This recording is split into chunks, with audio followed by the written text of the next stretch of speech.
You need to understand the night they met when Bumpy walked into a jazz club with blood on his hands and found the only person who didn't run away.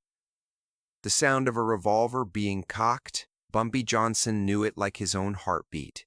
He'd heard it more times than most people hear church bells. Twice, it was the sound of his gun aimed at someone who crossed him. 45 times, it was someone else's weapon aimed at him. And twice, the bullets had found flesh. He lived through both. So when Bumpy stepped into his Harlem apartment on a cold February night in 1949, his clothes smelling like gun smoke and whiskey, and that cold, sharp click filled the air, he didn't hesitate. His hand instinctively moved to the waistband, where he always carried a .45, until he saw her. Mayme, his wife, barefoot, still in her club rehearsal dress, face streaked with tears, hands shaking so badly the gun she held was spinning aimlessly in the air. Bumpy's hand paused mid-reach, didn't touch the weapon, didn't move at all. He just stared at the woman he loved, who was standing in their living room with his own .38 aimed at his heart. "Mayme," he said low, careful, not afraid, just aware. Her voice was a thread unraveling. "I need to know something." Bumpy slowly lifted his hands in surrender, palms open, showing her he wasn't reaching for anything. "Okay," he said softly, "ask me." The only sounds were the wheeze of traffic outside and her unsteady breath. "Can you protect me?" Just 4 words. But they carried the weight of weeks, of being followed, of phone calls in the middle of the night, of the stocking stabbed into the front door by a switchblade. She wasn't asking if he could hurt someone. She knew damn well who she married. This wasn't about fear. It was about survival. Most men would have told her what she wanted to hear. Yes, of course, lie. Offer promises of safety, bodyguards, locked apartments, and private drivers. But Bumpy Johnson had never lied to the woman he built his soul around. No, the gun didn't move. Her trigger finger didn't flinch. "No," she said again, voice cracking. "Then what am I doing here?" Bumpy stepped forward 1 step, slow, measured. "You're here," he said, his voice barely above a whisper, "because you're going to become someone they're too afraid to touch." What happened in the next 60 seconds didn't just save a marriage. It created a street legend. But to understand the gravity of those 12 words, you've got to rewind. You have to know who Mayme Hatcher was before she became Mayme Johnson. You got to see the moment it all started. The night Bumpy walked into a Harlem jazz club with blood still clinging to his sleeves and met the only woman who didn't look away. Summer 1948. Harlem wasn't quiet. It was brewing with a storm nobody dared name, not the kind of war that made headlines. This one lived in alleyways and basements under flickering bulbs in smoke-filled rooms where people disappeared and questions died in silence. Dutch Schultz may have been dead for over a decade, gunned down in Newark in '35, but his criminal empire hadn't perished with him. It fractured, fragmented into hungry wolves, his lieutenants and soldiers, now splintered into turf-hungry crews, tearing Harlem apart inch by inch over the city's lucrative numbers racket. And caught right in the center of that bloody, brewing chaos was a 43-year-old man named Ellsworth Bumpy Johnson. He'd been part of Harlem's Underworld since 1932, when he started working muscle for Madame Stephanie St. Clair. But that was a long time ago. By 1948, he wasn't just a soldier. He was her partner, her strategist, her consigliere. He wasn't the one taking orders anymore. He was the hand that moved the chessboard. And that summer, Bumpy made a decision, one that nearly got him killed. A line was crossed, and he was about to draw a weapon instead of a boundary. One of Schultz's old crews, run by a thug named Vincent Malone, had been muscling Harlem business owners, threats in the daylight, shakedowns in the shade. No loyalty to the neighborhood, just money. On August 14, 1948, at exactly 9:37 p.m., Vincent and his crew were holed up inside a warehouse counting money they'd squeezed from terrified shop owners. Then the door swung open. No knock. No warning. Just Bumpy Johnson and 2 of his men standing in silence. "You've been collecting in Harlem," Bumpy said. Bumpy said, "Money that isn't yours." Vincent grinned, smug, careless. that kind of grin that usually comes a few seconds before a broken jaw. "What are you gonna do about it, boy?" Bumpy shot him in the knee. Vincent screamed, dropped like a stone, blood soaking his pant leg in seconds. His goons reached for their guns, bad choice. Illinois Gordon and Junie Bird were faster. 2 shots, 2 bodies. No hesitation, no wasted movement. Just silence, smoke, and death. Bumpy bent down to the man writhing on the concrete, blood running like paint. "You tell anyone else Harlem is off limits. Use that word again, boy, and next time I don't miss your head." They left Vincent bleeding. Took 3 minutes, start to finish. But those 3 minutes, they lit the fuse. Back in the car, Bumpy's hands trembled, not from fear, but adrenaline. He knew he hadn't just fired a shot, he declared war.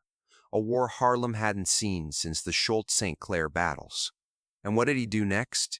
He didn't go home. He didn't go to war councils. He said, "Take me to Small's Paradise." Small's Paradise wasn't just any club.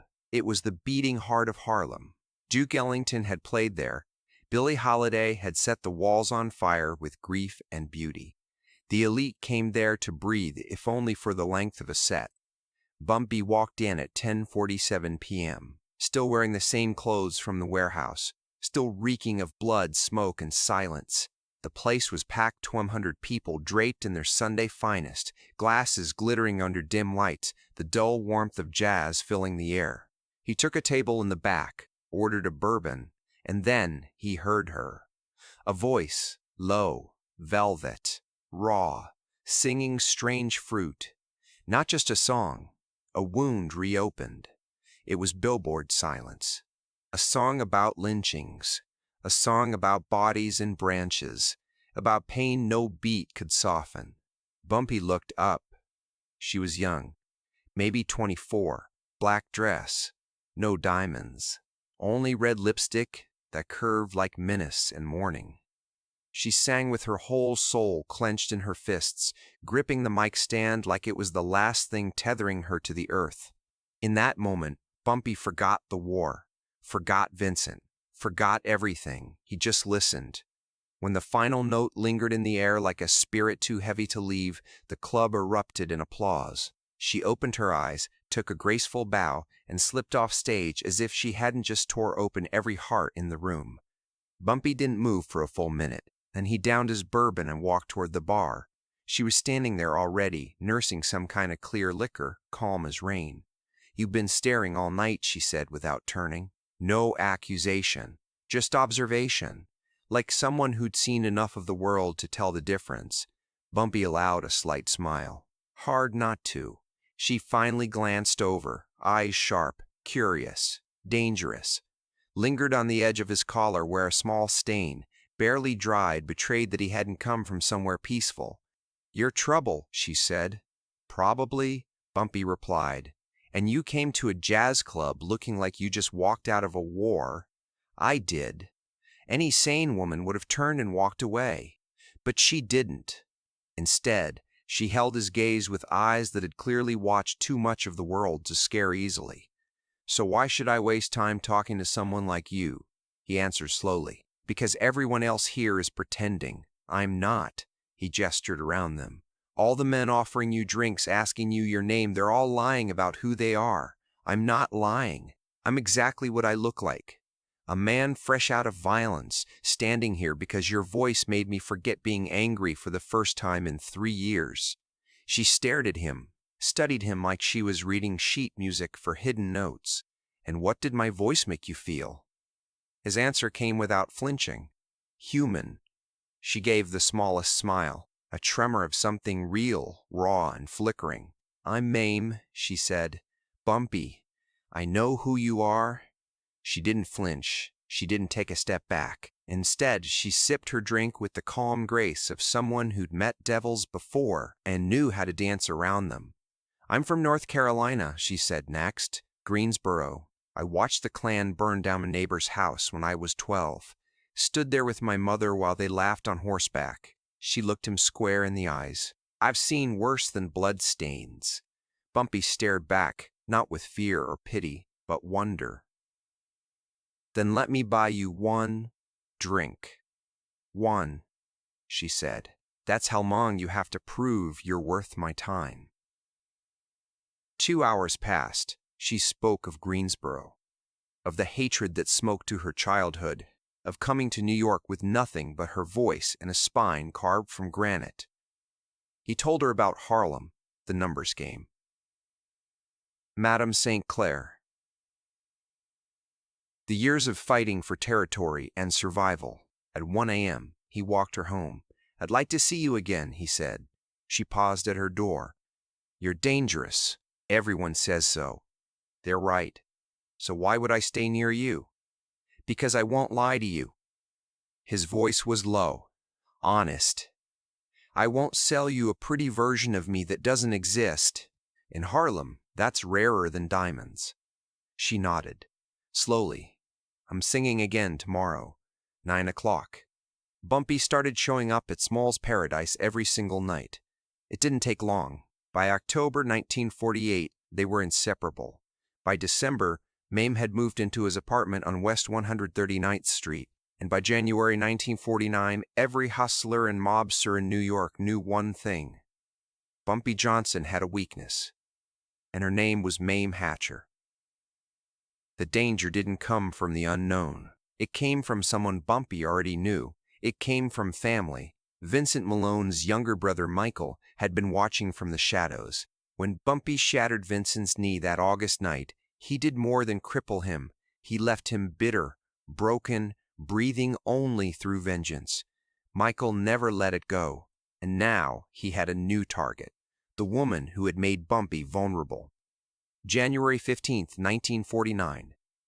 Mayme was walking home after rehearsal. She got the feeling before she saw the car, that low, crawling instinct something was off. Then she noticed it, a black Buick trailing her slowly. 2 men in suits, white, watching. She ducked into a corner bodega and waited behind a rack of canned goods, peering through the glass. The Buick was still outside. She slipped out the back, took a snaking route down alleys and side streets, ended up 3 blocks off course, and finally made it home. Her hands trembled as she turned the key in the lock. She didn't tell Bumpy, not yet, but the fear was already sitting beside her, whispering in her ear. 3 nights later, the phone rang. 2:17 a.m. Bumpy was uptown, and Mayme was alone. She picked up. Silence, but not empty. She could hear someone there, breathing. Then, you sleep alone a lot, don't you? The voice was male, white, calm, Brooklyn accent. Her blood ran cold. Who the hell is this? Someone who knows your husband isn't home, knows you're all the way up on the 5th floor, one way out. Someone who's wondering how fast you run in a nightgown. Her hand shot to the drawer, the one that held Bumpy's gun, laughter on the line. Guns don't help when you're sleeping, and everybody sleeps sometime. Click. The call ended. Sleep never came. She sat frozen until sunrise, just her and the .45 balanced in her lap. The city outside kept moving like none of it was happening. When Bumpy walked in at 6 a.m., he found her the same way, still in that chair, eyes wide, haunted, the gun still there like a final decision. Mayme, she said softly, they called. They know when you're gone. They know where I sleep, and they're watching me, Bumpy. He didn't speak at first. His face didn't get angry. It got still. Still like the moment before a storm hits a building that can't run. Tell me everything, he said. When she finished, Bumpy left the room without a word. He returned moments later with a small wooden box. Inside was a .38 revolver, polished, clean. Simple, deadly. He placed it gently on the table in front of her like it was something sacred. Today, he said, voice steady. Not tomorrow, not next week. Today, I teach you how to use this.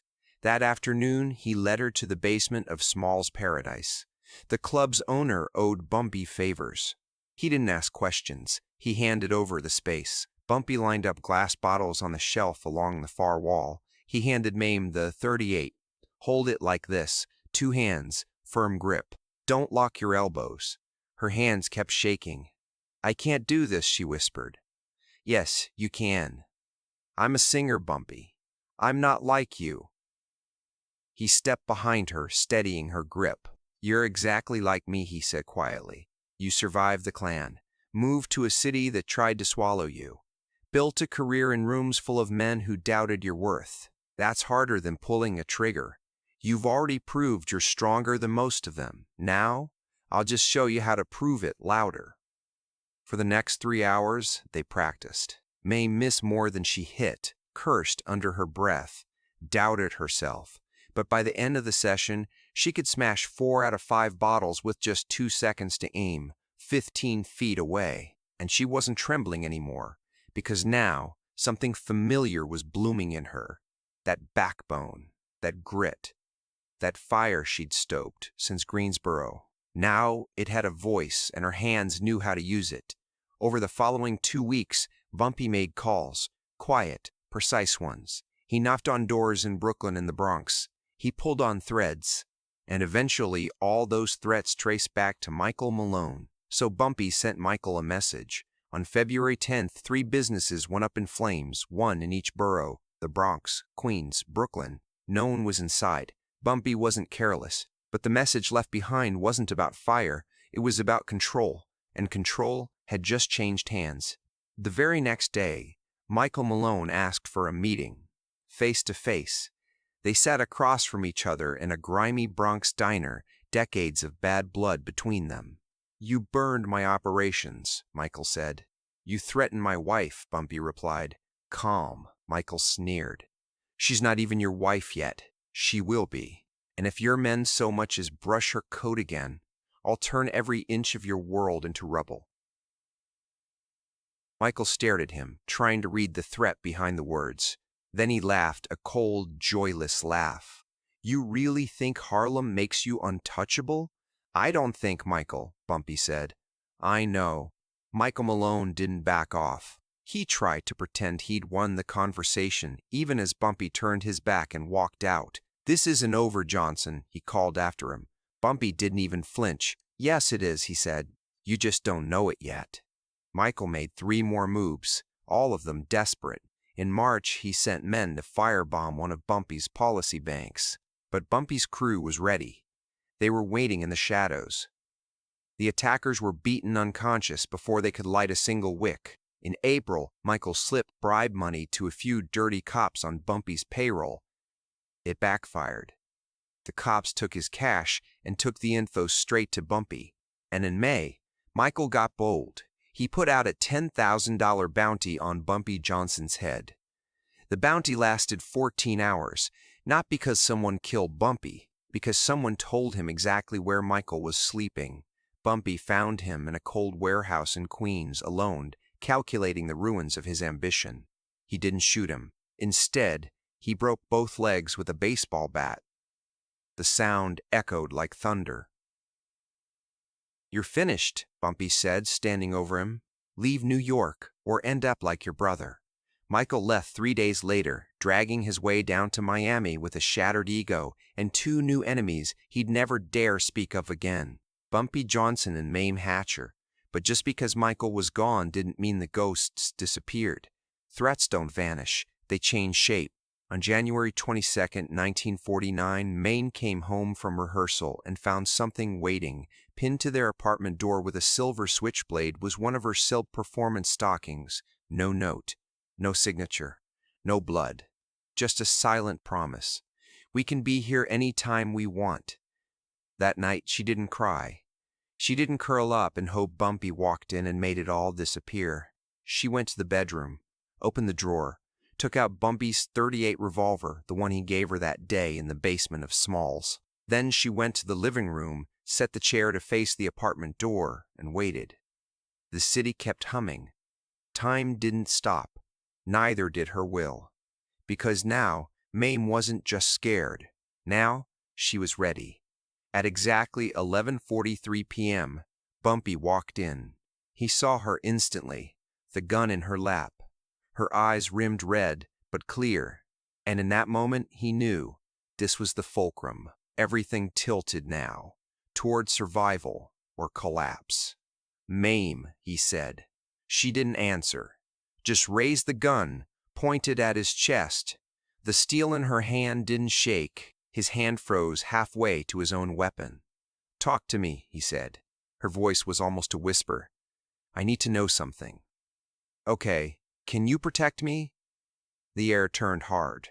So many memories hung in that silence. The call, the stalking, the threat walking on polished shoes behind her, breathing down her neck every time she was alone. He could have lied, said yes, offered promises, security, easy answers, but Bumpy never lied to her. Not once. No, the gun didn't move. Her finger stayed on the trigger. "No," her voice cracked. "No," her voice cracked. "Not the way you want." She felt her chest collapse. "Then what the hell am I doing here?" "You already matter too much," Bumpy said, "and everyone knows it. Anyone looking to hurt me, they start with you. If you leave, it won't change that." Her stare didn't waver. "Then what do I do?" He stepped closer, slow, like approaching a wild animal. "Then you stop being my weakness. You become my equal. Someone they don't dare touch. You become a threat." Mayme stared at him, the words crashing into every corner of her. "What?" "Right now," Bumpy said, "you're known as my woman. That paints a target. But if you become someone dangerous, if you're the one people fear, they'll think twice." "I don't know how," she admitted, voice breaking. "Yes, you do. You just haven't used it yet." "You think I can fight?" "I think you already have. Your whole damn life. I'll teach you the rest." Slowly, she lowered the gun and stood. "What if that's not enough?" "Then I'll die with you," Bumpy said. She froze. "You mean that?" "I've never meant anything more." She stepped into his arms and whispered through her tears, "Then teach me. Because I'm not dying alone." He held her like the sky was falling. She told him she didn't want a normal life, and he stopped trying to give her one. He promised never to lie again. She promised never to run. That night didn't just protect her future, it changed Harlem's history. For the next 12 months, Bumpy trained her. How to shoot with precision. How to spot shadows when no one else was looking. How to walk into a room and know who was lying. How to survive. By 1950, she wasn't just Bumpy Johnson's girlfriend. She was something else entirely. April 3rd, 1950. 2:30 p.m. Mayme had just left choir practice at Mount Olivet Baptist Church. As she stepped onto Lenox Avenue, 2 Italian men approached her. One tall, suited, greased hair. The other, shorter, bulldog face, fist always twitching. Mob guys. Obvious. Dangerous. Stupid. "Mrs. Johnson," the tall one said with a sugar smile that didn't reach his eyes. "We need to have a conversation." She kept walking. "Mrs. Johnson," he repeated, stepping into her path. "This ain't optional."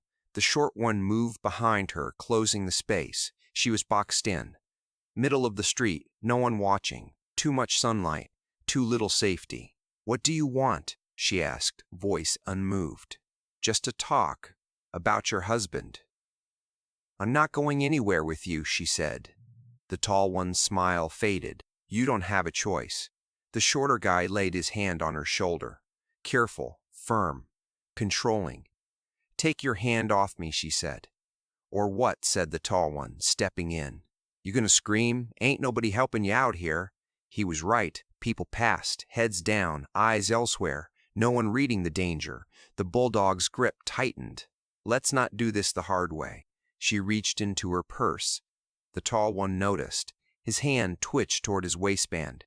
"Don't." Too late. She pulled the gun Bumpy had given her, the one she mastered in shadows, and raised it. "I'm not shooting you," she said, then turned and shot the other one in the shoulder. Bang! He spiraled backwards, screaming, crashing into a parked car. Blood everywhere. The tall one flinched and reached for his gun. She turned the muzzle back toward him. "Don't," she said. He froze, saw his partner bleeding, saw the barrel steady, and ran, flat out sprinted down Lenox Avenue like the devil himself was chasing. She stood alone, gun lowered, heart pounding. Then a black Cadillac peeled up beside her. Illinois Gordon jumped out. "Get in!" She slid into the back seat, hands shaking. How'd you know? She asked. Bumpy's had eyes on you since breakfast, Illinois said. We were half a block away. Why didn't you stop them? Illinois chuckled. Bumpy wanted to know if you could handle yourself. He checked the rearview mirror. You passed. By the time NYPD sirens echoed down Lenox, Mayme was gone. And not one person on that block remembered what she looked like. Not because they were blind, but because in Harlem you don't snitch on Bumpy Johnson's wife. Quick question before we dive deeper. What would you have done in Mayme's shoes? Could you stand beside someone as dangerous as Bumpy Johnson, or become dangerous yourself? If this story has you hooked, hit that like button. Don't forget to subscribe and drop your thoughts in the comments. I read every single one. Let's talk about loyalty, fear, and power. That night, in a smoky back room at Genovese family headquarters in Little Italy, Tony Marone sat like a kid called to the principal's office. Across from him was Vincent the Chin Gigante, one of the most feared enforcers on the East Coast. The Chin wasn't smiling. Let me get this straight, he said, exhaling a mouthful of cigar smoke. You and Paulie tried to snatch Bumpy Johnson's wife in the middle of Harlem in the middle of the damn day, and she shot one of you and you ran. Tony nodded, pale and quiet. The Chin leaned back in his seat, face unreadable. You embarrassed us. He sat there in silence for a moment, then tapped ash into a tray shaped like a skull. Here's what's going to happen, he said finally. You're going back to Harlem, tomorrow, you and Paulie. You're going to find her, finish what you started, and bring her to me. Tony swallowed hard. His voice cracked. And what if Bumpy finds out? The Chin smiled, a cold, dead thing. Then we deal with him too. But what the Chin didn't know was that Harlem wasn't watching Bumpy. Bumpy was watching Harlem. Within 2 hours of that meeting, he got a call from a nurse at Harlem Hospital. Paulie Scarletti was discharged, she said. 2 guys picked him up. I heard them say something about going back for Mayme tomorrow. Bumpy didn't ask for details. He just said, thank you, and hung up. Then made 2 phone calls. The first went to Illinois Gordon. I want Tony Marone and Paulie Scarletti found, Bumpy said, before they come near her again. What do you want me to do when I find them? Bumpy was silent for a beat. Disappear them. Forever?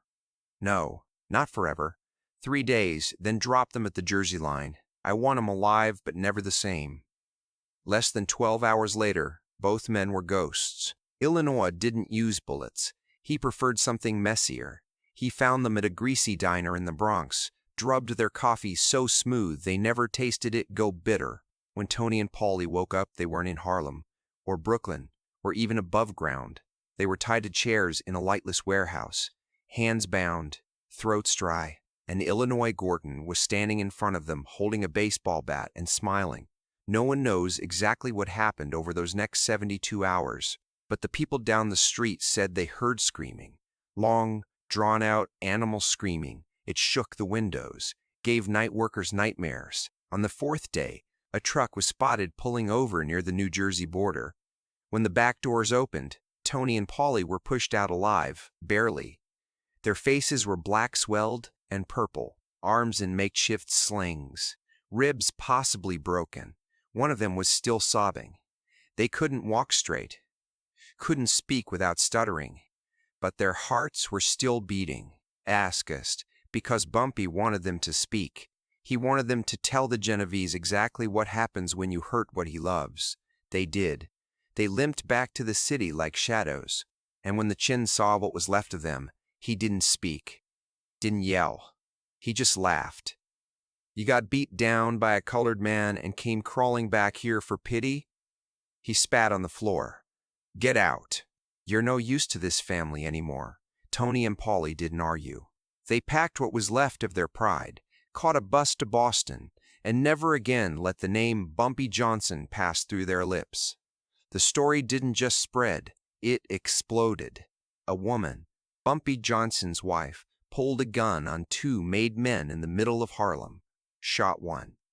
Watched the other run, then Bumpy found them, broke them, and sent them home in pieces. Still breathing on purpose, the Underworld got the message. Clear, loud, permanent. You mess with Mayme Johnson, you don't just risk your life, you lose your power.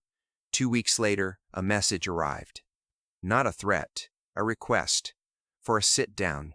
From Vito Genovese himself, the boss of bosses. He didn't send intermediaries. He didn't flex through proxies. Genovese wanted Bumpy face-to-face, and he wanted it in Little Italy. No entourage, no army.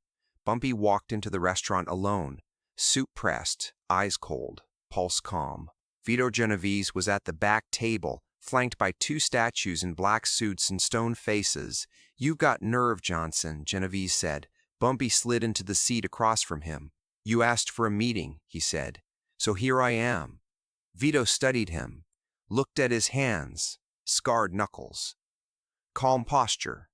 "So let me get this straight," Genovese said, tossing his napkin aside. "My men went after your woman. She shot one. You captured both, held them for 3 days, handed them back to me like a note stuffed in a furnace. You know how that looks?" Bumpy met his eyes, steady, like I protect mine. Genovese cracked a smile, slow, measured. "That's the thing about you," he said. "You're not polite. You're not careful, but you're honest. And I respect that." He leaned forward. "So here's what I'm proposing. We stay out of your numbers racket in Harlem. You stay out of our operations. Everybody keeps getting paid. Nobody else gets hurt." Bumpy didn't nod, didn't smile. He just waited. Genovese continued. "But Johnson, if one of my men goes near your wife again?" The smile was gone now. "Then I'll kill him myself," Bumpy said, "and send flowers to his funeral." Genovese held up a hand. "No bluster, no threat. No threat. Deal." They shook hands, and for the next 2 years that handshake held, not out of fear, out of respect. Bumpy hadn't threatened his way to peace. He earned it by showing the Mafia he wasn't a man to cross, and neither was the woman standing beside him. For 2 years, Harlem stayed calm. The Italian crews kept their distance. The streets knew who was in charge. Then came 1952. Federal charges, narcotics conspiracy. 15 years, no parole. When the judge delivered the sentence, Mayme was there. She didn't cry, didn't flinch. She just looked at Bumpy and gave one single nod. Promise, unspoken, absolute. "I'll be here when you come home." They didn't send him to Rikers. They didn't lock him in Brooklyn. They sent Bumpy to Alcatraz, the most notorious prison in the country. A place built for those they feared, not those they merely detested. But Harlem didn't collapse, because Bumpy hadn't just built an empire, he'd built a woman strong enough to run it. Not on paper, not with a title. On instinct. Power recognized power. Illinois Gordon and Junie Bird handled the daily hustle, but every man in Harlem knew the real power now answered to Mayme. She collected the tributes, handled the sit-downs, made calls when things needed settling, and preserved the kingdom. Bumpy left in her hands. The first year was a test. Enemies prowled like hyenas, thinking the king's seat was up for grabs. They thought wrong. In 1953, a Brooklyn crew dared to move in, set up policy banks like they owned something. They didn't even ask permission, just planted a flag in Harlem like it was blank. Mayme didn't argue. She didn't negotiate. She sent Illinois and Junie with a message. "Mrs. Johnson says you got 24 hours to leave." They left. Said a woman holding Harlem was a fairy tale. Said Bumpy's empire would fold under lipstick and perfume. 48 hours later, 3 of their locations burned to ash. Cash gone. Records missing. No bodies, just a message. You were warned. The crew disappeared. Never returned. The streets whispered what only the wise already knew. Mayme Johnson wasn't just Bumpy's wife. She was Bumpy, sharpened, and silent. She only got 2 visits a year. Federal rules. And when she visited Alcatraz in March of 1953, Bumpy asked a simple question. "How's it going?" Mayme smiled. "We're holding it together." "No," Bumpy said. "Tell me the truth." "We're doing better," she said. "We moved into the Bronx last month. Illinois says we're clearing 15% more than before you left." He stared at her, equal parts proud and worried. You're taking risks. I'm chasing opportunity, she corrected him. You taught me that. Bumpy went quiet for a minute, then low, I'm proud of you. Her eyes filled, but the tears never fell. I told you I'd die with you, she said. That means I live for you too, until you come home. For 11 years, she kept the wheels turning. She learned the business deeper than Bumpy ever taught. She figured out who was stealing nickel by nickel. She read books Bumpy never touched, ledgers, invoices, shifting freight routes. She started thinking like a captain, not just a protector. By 1958, Mayme Johnson wasn't one of Harlem's most powerful women. She was one of its most powerful people. Kids without school supplies, she took care of it. Tenants behind on rent, she made it right. Cops shaking down black businesses, she made one call, and it stopped. No favors. No begging. Just power. The kind that says, we look after our own. In 1963, after a decade behind steel bars and fogged windows, Bumpy Johnson was released. He stepped off the plane at LaGuardia Airport at 6:47 p.m. The world had changed, but one thing hadn't. She was there, waiting. Mayme stood at the gate, older now, silver streaks threading through her hair, eyes just as sharp, still dressed simple, still radiating power without saying a word. And Bumpy saw it in an instant. Strength, not survival, evolution.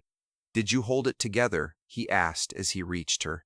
Mayme smiled. I didn't hold it together, Bumpy. I made it stronger. They walked out of that airport hand in hand. And for the next 5 years, until Bumpy's death, they ruled Harlem again. But not as king and queen, not boss and wife. As equals, built from the same fire. Because that night in 1949, when Mayme stood in their apartment, gun in hand, asking, can you protect me? And Bumpy said, no. He didn't just answer the question, he lit the fuse. On July 7, 1968, the fuse reached its end. They were having dinner at Wells Restaurant in Harlem. Same table. Same place they shared every Sunday. At 7:32 p.m., Bumpy clutched his chest, eyes wide with pain. Collapsed before he could call for help. Heart attack. No time to reach the hospital.